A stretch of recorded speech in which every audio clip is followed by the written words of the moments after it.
우리의 제아의 말씀으로 말씀 전해주실 때 큰 은혜의 시간이 될 줄 믿습니다.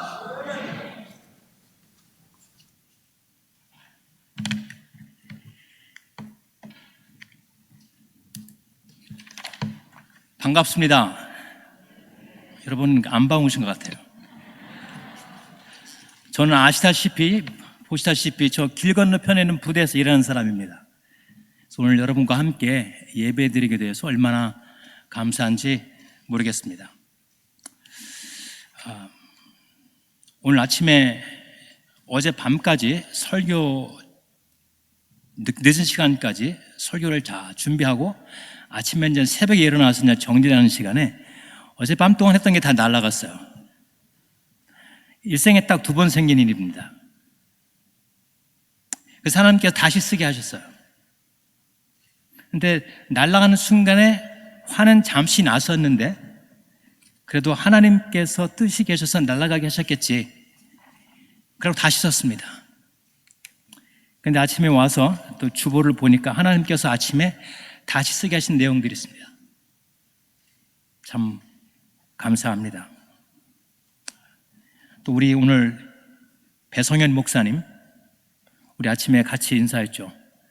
자, 우리 목사님께 한번 다시 인사하시기 바랍니다. 목사님 잘 오셨습니다.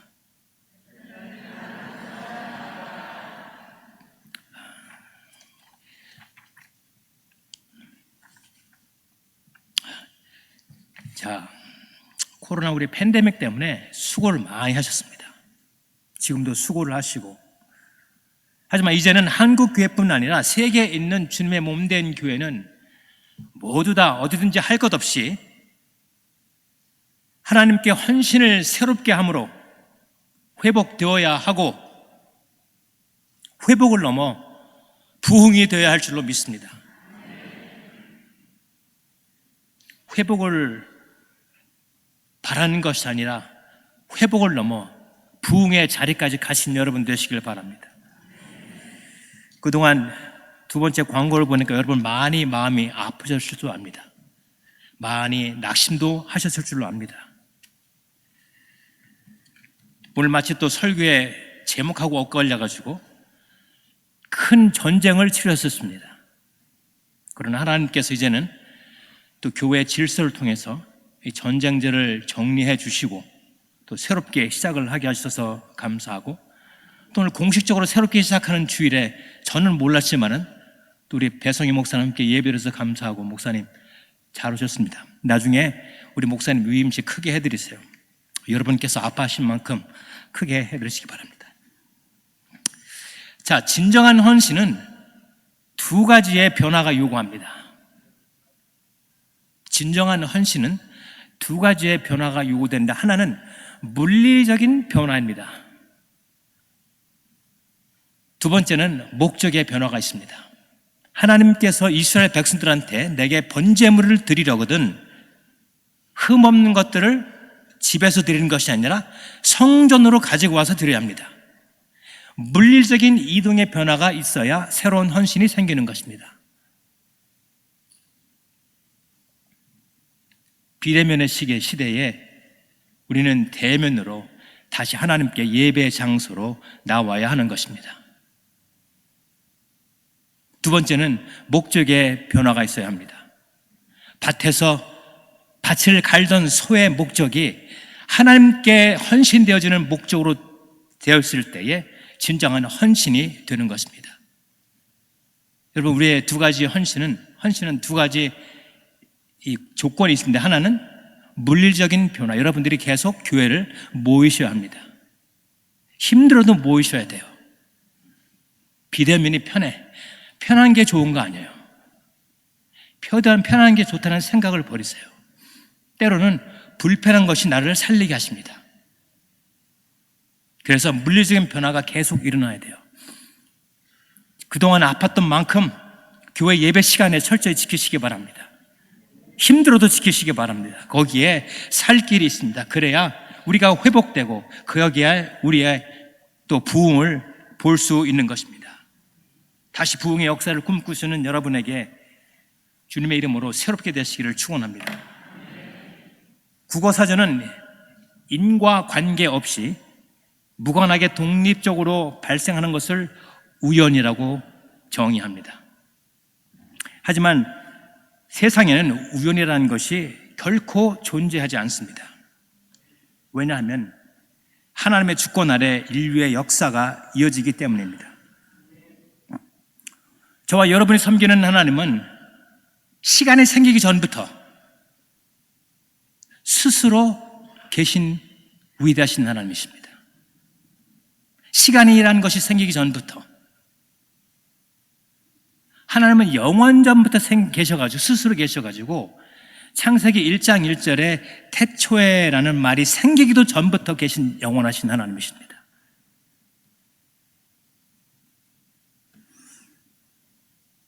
전능하신 하나님이십니다. 빛이 있으라 한 번 말씀하시니 아무것도 없는 것에서, 공허하고 아무것도 없는 암흑 같은 것에서 빛을 만들어냅니다.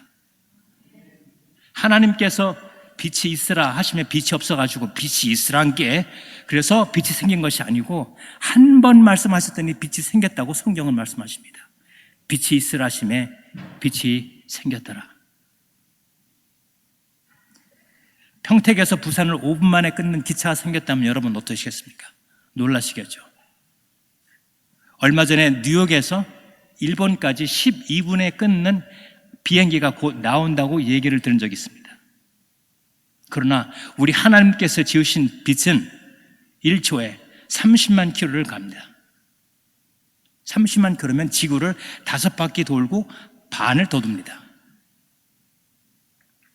워낙 빠르니까 여러분 놀라시지도 않죠. 이 빛의 속도로 1년 가는 거리를 우리는 광년이라고 합니다. 1초에 30만 킬로로 1년을 쭉 달려야 그게 1광년입니다. 밖에 나가면 지금 햇빛이 있지만 저와 여러분이 받고 있는 햇빛은 태양이 정확히 말씀드리면 8분 17초 전에 보낸 것을 저희가 지금 받고 있는 것입니다. 그만큼 거리가 있는 것입니다. 지금 이 시간에 태양이 사라져도 저는 8분 17초 동안은 괜찮습니다.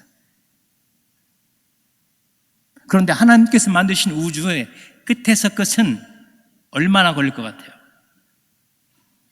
과학자들이 2016년에 발견한 큰 망원경으로 계산해 보니까 우주의 끝에서 끝은 260억 광년입니다. 이게 왜 중요한지 아세요? 하나님께서 내가 너희의 죄악을 동에서 서에서 동이 먼 것처럼 옮기셨다 하실 때에 저의 생각에는 오른쪽에서 왼쪽으로 옮기셨다고 생각하실 수 있죠. 동에서 서가 먼 것처럼 독도에서 송도까지 옮기신 걸로 생각하실 수 있죠. 그러나 하나님께서 동이 서에서 먼 것처럼 옮기시는 것은 260억 광년이 걸린 거리에 저와 여러분의 죄악을 던져버리셨다는 것입니다. 전능하신 하나님이십니다. 이 넓은 우주 가운데 어떤 원자나 분자 하나도 하나님의 간섭이 안 받는 것이 없다는 것입니다. 이게 우리가 하나님의 주권을 믿는다는 것입니다.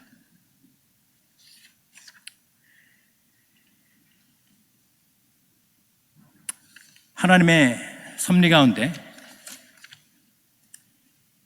부대 바로 앞에 하나님께서 수십 년 전에 시온성 교회를 세워주셨습니다. 미리 다 아시고 안정리 정문 바로 앞에, 그러니까 제일 높은 건물이에요. 멀리서도 십자가가 보여요. 그냥 세우신 것 아닙니다. 하나님의 경륜과 뜻 가운데 이름도 시온성이라고 불렀잖아요. 그냥 지어주신 거 아니에요. 하나님의 나라를 대표하는 우리가 고대하는 시온성 같은 교회가 되어서 많은 사람들을 끌어들이라는 뜻으로 이 땅에 교회를 세우시고 하나님께서 평택 기지로 어디로? 바로 교회 앞으로 불러주셨습니다. 우연이 아닙니다. 여러분 그것이 사명입니다. 여러분들이 회복되어야 되고 부흥해야 할 이유는 하나님께서 맡기신 사명이 있기 때문에 그렇습니다. 하나님께서 사명을 믿는 자에게는 분명히 사명을 감당할 만한 능력과 또 힘과 또 열정을 주실 줄 믿습니다.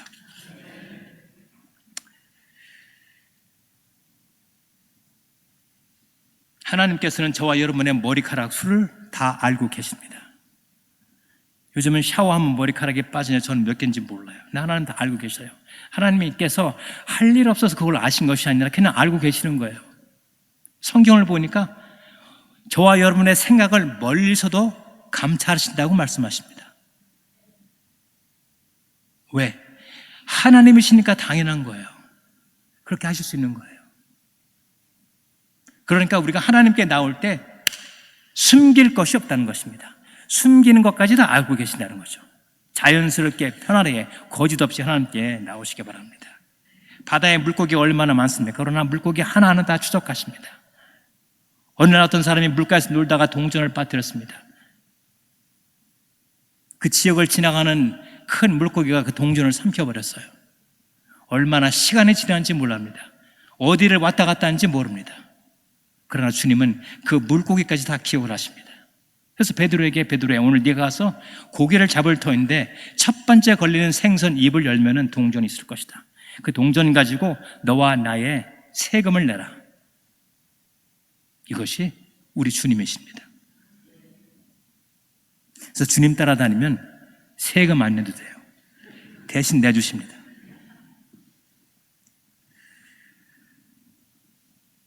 우리 하나님은 거룩하시고 참 좋으신 하나님이십니다. 하나님의 관심은 오로지 저와 여러분밖에 없습니다. 그 위대하신 하나님의 관심이 저와 여러분이라는 것입니다. 자비와 인내와 인애가 끝이 없으신 하나님. 하나님은 스스로를 사랑이라고 말씀하십니다. 그러면 하나님께서 전능하시고 사랑이신데 왜 이 땅에 전쟁이 있을 것인가? 역사에는 두 가지 역사가 있습니다. 하나는 하나님께서 허락하시는 역사와 또 하나는 하나님께서 이뤄내시는 역사가 있습니다. 하나님의 관심은 우리의 관심과 다릅니다. 왜? 하나님은 저희가 아니기 때문에 그렇습니다. 바벨론 제국이나 아수르 제국들은 뛰어난 문명에 우리의 관심이 많이 가지고 있고 사람들이 그걸 연구해서 책으로 내고 아예 시끌벅적하게 얘기를 하지만 성경은 아주 쿨하게 바벨론 무슨 왕 몇 년에 이런 일이 있었더라. 그냥 지나가시는 거예요. 우리는 바벨론 제국, 아수르 제국 얼마나 위대합니까? 근데 하나님은 거기 관심 없으셔요. 우리가 우리나라의 5,000년 역사를 자랑하지만 성경에 우리나라 얘기한 적이 없잖아요. 없죠. 근데 잘 찾아보면 우리나라 얘기도 나옵니다. 성경 다시 읽어보세요. 어디냐? 오늘 본문. 하나님께서 저희를 위하여 한 성을 예비하셨느니라. 한 성은 조선시대의 서울을 가리킵니다.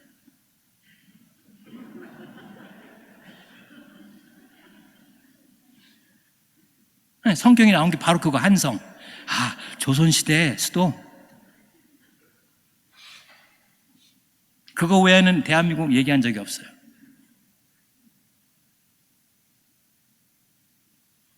여러분들이야말로 유대인입니다. 여러분은 대한민국 사람이나를 준말에 한 것이 유대인.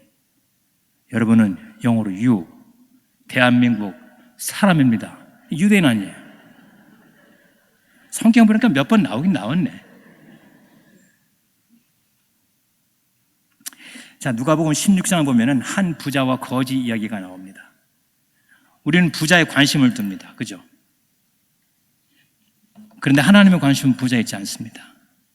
부자는 성경 보니까 자색 옷을 입고 채색 옷을 입고 매일 호화로운 생활을, 어쩌면 저와 여러분들이 꿈꾸는 생활을 하고 있는 사람이 부자입니다.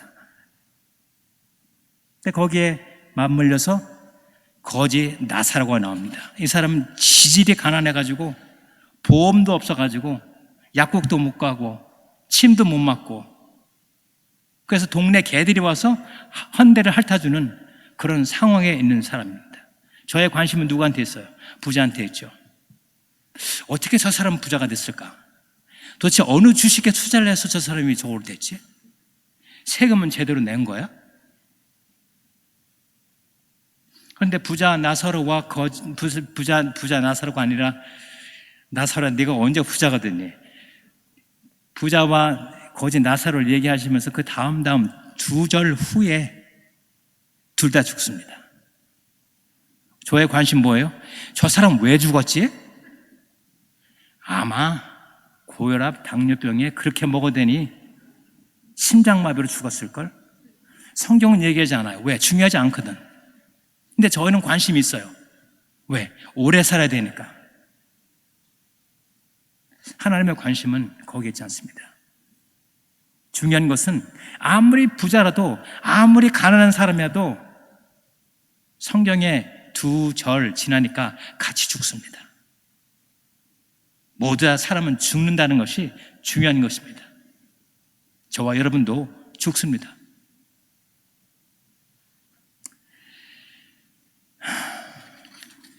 이제 2페이지나 지나갔는데 여러분 어떻게 하실 거예요? 목사는 왜 저를 불렀어? 인간 역사는 전쟁의 역사입니다. 카나다 육군 저널에 의하면 인류 역사는 전쟁으로 얼룩져 있습니다. 주님이 태어나시기 전 3,800년 전부터, 그러니까 거의 지금부터 5,000년 전까지 역사를 보면은 전쟁이 없었던 기간은 292년뿐입니다. 이 기간 동안에 무려 14,532번의 전쟁이 발발했습니다.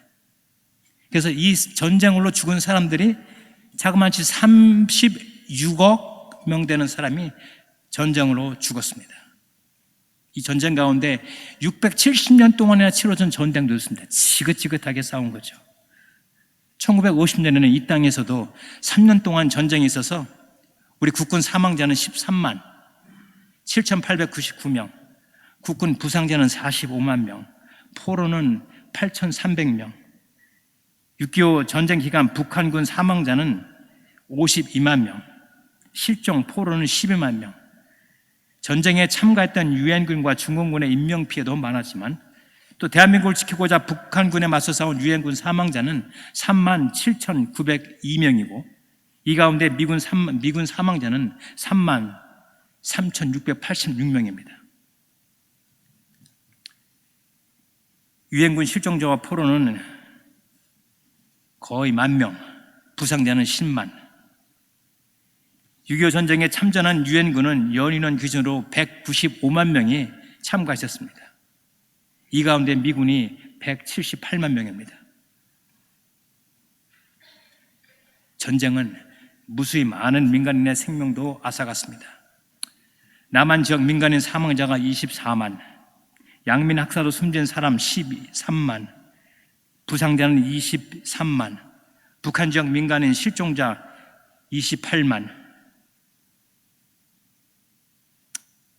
그리고 전쟁으로 파괴된 재산도 엄청납니다. 전쟁 기간 남한 지역에 입은 가축 소는 소 20만 마리, 돼지 36만 마리, 닭 좀 작아서 209만 마리, 주택도 61만 주택이 다 파괴됐습니다. 전쟁은 끔찍한 것입니다. 다시는 이 땅에 이러한 전쟁이 나서는 안 됩니다. 마샬 장군이 말한 것처럼 우리가 전쟁에서 승리하는 유일한 길은 전쟁을 막는 길일 뿐입니다. 여러분, 이 일을 위해 계속 기도하셔야 합니다. 헬기를 이동하다 보면은 남한에는 산하고 빈 공간에는 아파트만 있어요. 북한에서 어지간히 쏘면 다 아파트 맞습니다. 눈 감고 쏴도 아파트 맞습니다. 콩나물 같은 아파트를, 여러분 생각도 끔찍하고 비행기 탈 때, 헬기 탈 때마다 기도할 수밖에 없어요. 하나님 이 땅을 보호하여 주시옵소서. 전쟁은 끔찍한 것입니다. 저도 25년의 군목 생활을 하면서 3번 파병을 해가지고 전쟁이 어떠한지 압니다. 그러면은 왜 하나님께서 전쟁을 허락하시는가에 대한 질문을 하기 전에 한 가지 질문을 드리고 싶습니다. 하나님께서 왜 우리가 원하는 평화를 주셔야 합니까? 저희가 하나님께 맡긴 평화라도 있습니까? 거룩하고 공의로우신 우리 하나님께 범죄한 우리에게 우리가 원하는 대로 평화를 주셔야만 되는 빛이라도 주셨습니까? 우리 인생들이 뭐 잘난 것이 있다고 저희들에게 평화를 허락하셔야 하는 것입니까? 아담과 하와가 범죄하고 하나님의 심판을 받는 장면이 창세기 3장에 나옵니다. 하나님께서 땅을 저주하시고 땅에서 가시와 엉겅퀴를 내게 하시며 이것은 범죄한 인간이 살아갈 세상을 암시하는 것입니다. 아름다운 꽃과 과실로 가득한 곳, 완벽한 평화가 있던 그곳이 죄로 말미암아 가시와 엉겅퀴를 내게 되었습니다. 이것이 저와 여러분들의 인생입니다. 저와 여러분들의 인생은 돌아보면 가시와 엉겅퀴로 가득 차 있습니다. 엉키고 설키고 있습니다. 앞으로도 그럴 것입니다. 이 세상을 사는 동안 우리의 이마에는 땀이 마를 일이 없을 것입니다. 우리의 수고와 한심이 쉬지 않을 것입니다. 왜냐하면 저와 여러분들은 죄인들이기 때문에 그렇습니다. 그렇다면 하나님께서 우리에게 전쟁을 허락하신 이유는 무엇이냐? 첫째, 죄의 결과를 우리로 보게 하심으로 겸손하게 하시고 이 죄에서 구원해 주신 주님의 은혜에 더욱 감사하기 위해서 우리에게 전쟁을 허락하십니다. 범죄로 타락한 인간에게 만족이라는 단어는 극히 찾아보기 힘든 단어입니다. 그래서 욕심이 생기고 시기와 질투가 생기므로 다툼이 난다고 야고보서 4장 2절에 말씀하십니다. 너희가 욕심을 내어도 얻지 못하고 살인하며 시기하여도 능히 취하지 못하나니 너희가 싸우고 다툰도다. 모든 싸움은 욕심과 시기 질투에서 나는 것입니다. 따라서 욕심과 시기 질투를 없애면 싸움이 덜 있을 것입니다. 가정에도 전쟁이 있습니다. 부부간의 싸움도 갈등도 있고 이것이 심하면 전쟁이라고 표현합니다. 나라와 나라 간의 싸움이 전쟁이라고 얘기합니다. 이 땅에 죄가 있는 동안에는 전쟁은 끝이 없을 것입니다. 지난날의 역사가 그렇게 말해줍니다. 요엘서 3장 10절에 너희는 보습을 쳐서 칼을 만들지어다, 낫을 쳐서 창을 만들지어다, 농기구를 쳐서 무기를 만들라고 하십니다. 왜냐? 전쟁의 날이 있기 때문에 그렇습니다. 하지만 이사야서 2장 4절, 미가서 4장 7절에 보니까 칼을 쳐서 보습을 다시 만들고 창을 쳐서 낫을 만들 것이며 이 나라와 저 나라가 다시는 칼을 들고 서로 치지 아니하며 다시는 전쟁을 연습하지 아니한다고 말씀하십니다.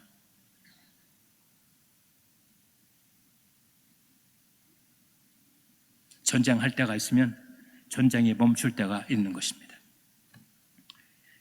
이러한 끔찍한 죄에서, 전쟁 같은 죄에서 우리를 구원해 주시려고 하나님께서 예수 그리스도를 인간의 몸으로 오셔서 율법의 의인이 되기 위한 제시한 모든 것들을 완벽하게 충족시켜 주시며, 즉 죄를 짓지 아니하시고 우리의 지은 죄를 용서하시려고 형벌을 십자가에 받으심으로 벌거벗김을 당하시며까지 우리의 죄와 허물을 의로 덮어주신 것입니다.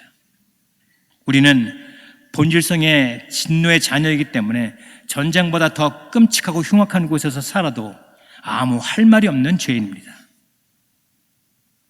이를 위해서 하나님께서 전쟁을 허락하십니다. 둘째, 하나님께서 전쟁을 허락하신 이유는 가시적인 전쟁을 통해서 비가시적인 영적인 전쟁이 있는 것을 우리에게 깨닫게 하시는 것입니다. 창세기부터 계시록까지는 전쟁의 이야기로 가득 차 있습니다. 엘리야는 하나님의 군대를 보았지만 엘리야의 수종은 눈이 가려서 하나님의 군대를 못 보았더니 엘리야가 기도하며 눈이 밝아져서 하나님의 군대를 볼 수 있었던 것입니다. 바라기는 저와 여러분들의 눈이 밝아져서 영적 전쟁을 보시기 바랍니다. 에베소서 6장 15절에 우리의 씨름은 혈과 육에 있는 것이 아니요 정사와 권세와 이 어둠의 세상 주관들과 하늘에 있는 악한 영에 대함이라. 악한 영이 우리의 원수인 것입니다. 잘 싸우는 것도 중요하지만 원수가 누구인지 바로 아는 것이 더 중요합니다. 싸우는 것은 잘 싸웁니다. 어릴 때도 그랬잖아요. 닥친 대로 싸웠잖아요. 그래서 싸우는 건 제 몸에 배어 있습니다. 그냥 싸우지 마시고 적을 구분하시며 싸우시기 바랍니다. 영적인 전쟁에 힘쓰시기 바랍니다. 창세기에 시작된 전쟁은 계시록 돼서야 종전이 됩니다. 12장 7절에 하늘의 전쟁이 있으니 미가엘과 그의 사자들이 용으로 더불어 싸울세 용과 그의 사자들도 싸우나 이기지 못하며 다시 하늘에서 저희의 있을 곳을 얻지 못한지라. 또 10절에 또 저희를 미혹하게 하는 마귀가 불과 유황못에 던지우니 거기는 그 짐승과 거짓 선자도 있어 세세토록 밤낮 괴로움을 받으리라. 하나님께서 이 땅의 전쟁을 통해서, 가시적인 전쟁을 통해서 보이지 않는 영적 전쟁이 있는 것을 우리로 깨닫게 하시는 것입니다. 어떤 전쟁이 더 중요합니까?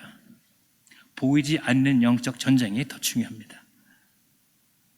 우리가 보이는 것, 세상에 있는 모든 것을 다 얻는다 할지라도 보이지 아니하는 영혼을 잃어버리면 무슨 유익이 있겠느냐, 주님의 탄식을 기억하지 않습니까?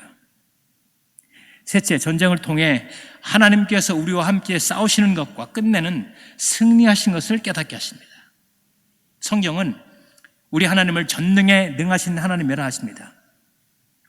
이스라엘 백성들이 가나안 땅에 들어가기 위해서 전쟁을 했어야 했지만은, 그러나 이스라엘 백성들이 하나님께 묻고 전쟁을 했습니다. 왜?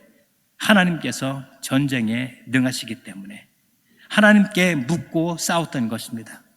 싸우기는 이스라엘 백성이 싸웠지만 하나님께서 뒤에서 지휘하신 것입니다.